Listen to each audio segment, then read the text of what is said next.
Camilla had just made a request that would send shockwaves through the royal family, but what happened next was even more explosive.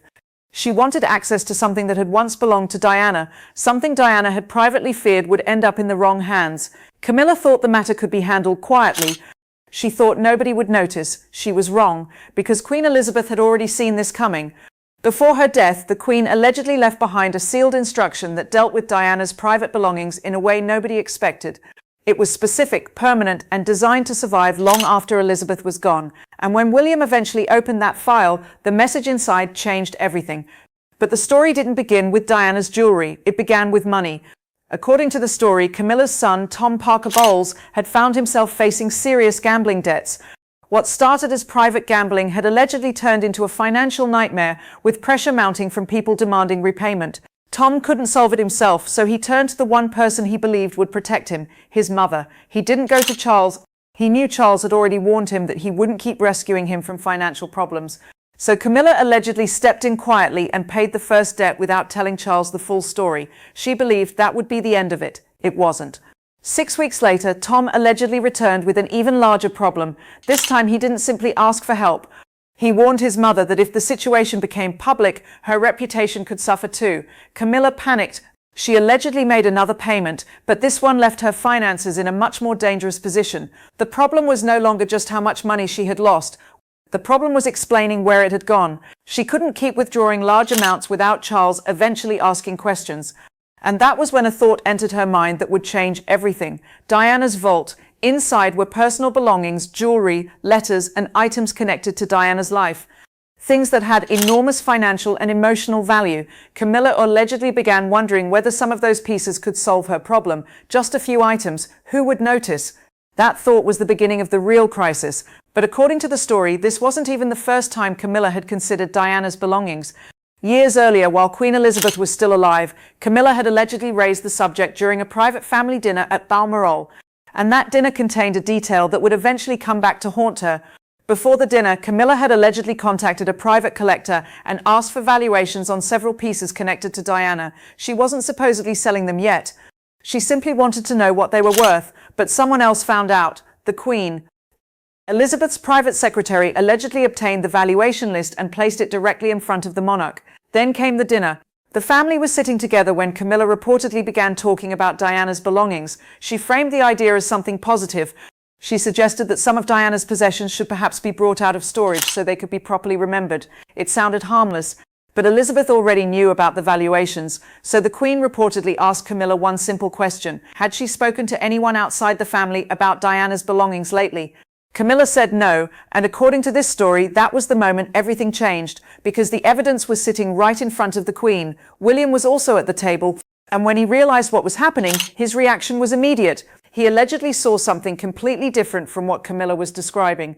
To him, this wasn't about history or public remembrance. It was about his mother's belongings being treated as assets. The conversation reportedly became heated. William accused Camilla of crossing a line that should never have been crossed. Charles attempted to calm the situation, but he found himself trapped between his son and his wife. The Queen, however, remained remarkably quiet. She didn't confront Camilla publicly. She waited. Later that night, Elizabeth allegedly spoke privately with Charles.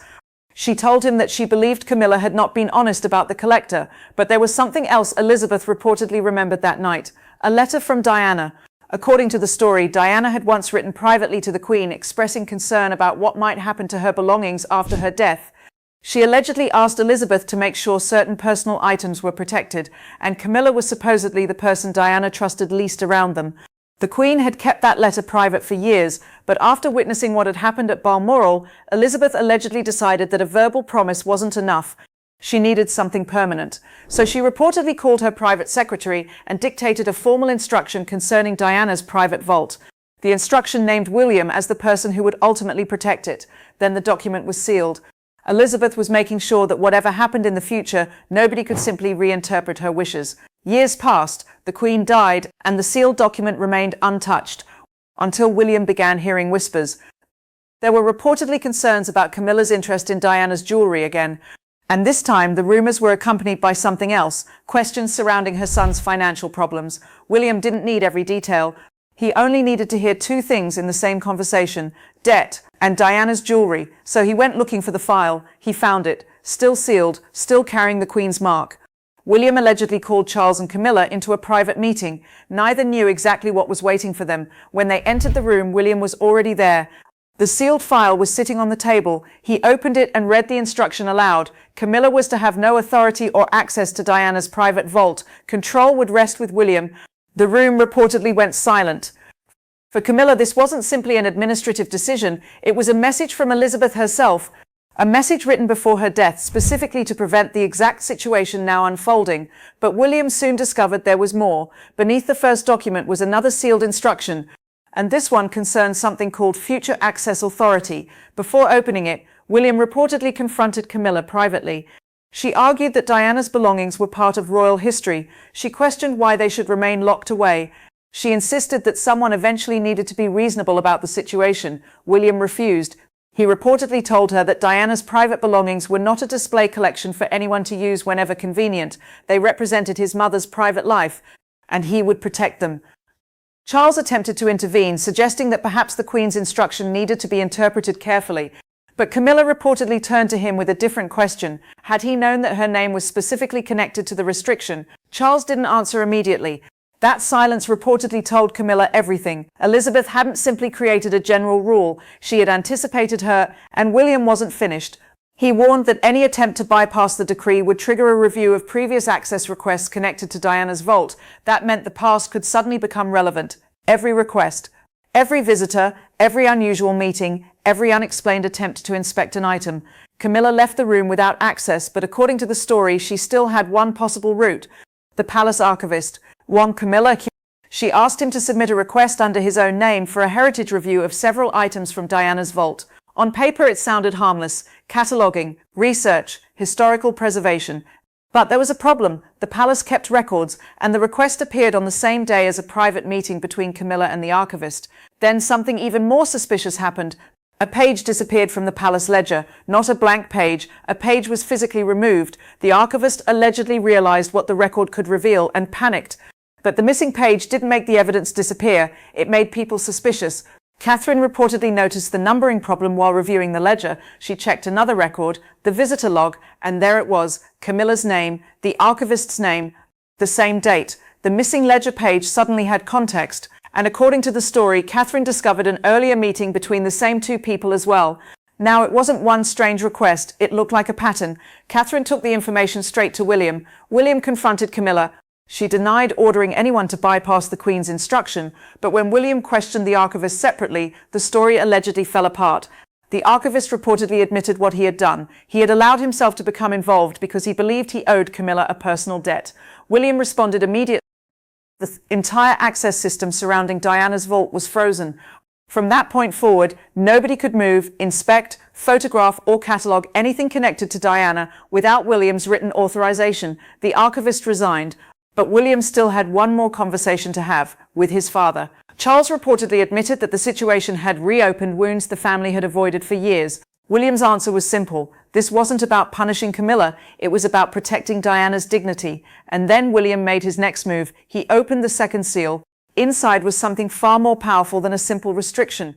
Elizabeth had allegedly created a system that would prevent even future monarchs from having unrestricted control over the vault. Any request for access would require a second signature from someone outside the royal family, someone with no royal title, someone who could not easily be pressured by palace politics. And the name attached to that safeguard reportedly had a direct connection to Diana's own wishes. But there was one final document, the Queen's private notes. Alongside them was reportedly a copy of the original valuation list from the Balmoral incident. William finally saw what his grandmother had known years earlier. Camilla had allegedly obtained valuations for Diana's belongings long before the gambling debt crisis involving her son. That meant the jewelry had not suddenly become interesting because of a financial emergency. The interest had allegedly existed for years, and that realization pushed William over the edge. He reportedly confronted Camilla one final time. He told her that she would not have access to Diana's vault, not through him, not through the palace, not through an intermediary, and not through anyone else. If another attempt was made, he would review every connected record and take whatever action was necessary to protect the collection. Longer reportedly had no response. The route she thought remained open had disappeared. The archivist was gone. The access system was frozen. The Queen's decree was being enforced, and William now had the second document in his possession. But perhaps the most devastating part of the entire story was not that Camilla had been denied access. It was why Elizabeth had prepared for it. She had apparently anticipated a future in which she would no longer be there to protect Diana's memory herself. So she left William the authority to do what she could no longer do: protect the vault, protect the belongings, and protect the private legacy of a woman whose life had already been exposed to the world more than enough. Camilla may have believed she was dealing with an old collection of royal possessions, but William saw something completely different. He saw the last pieces of his mother's private world, and this time he was determined that nobody would take them away. The Queen had planned for this moment years before anyone knew it was coming, and when William finally broke that seal, the decision was already made. Camilla didn't get to rewrite it. She didn't get to negotiate it, and she didn't get another chance. The vault remained protected, the Queen's final instruction remained in force, and Diana's belongings stayed exactly where Elizabeth had intended them to remain.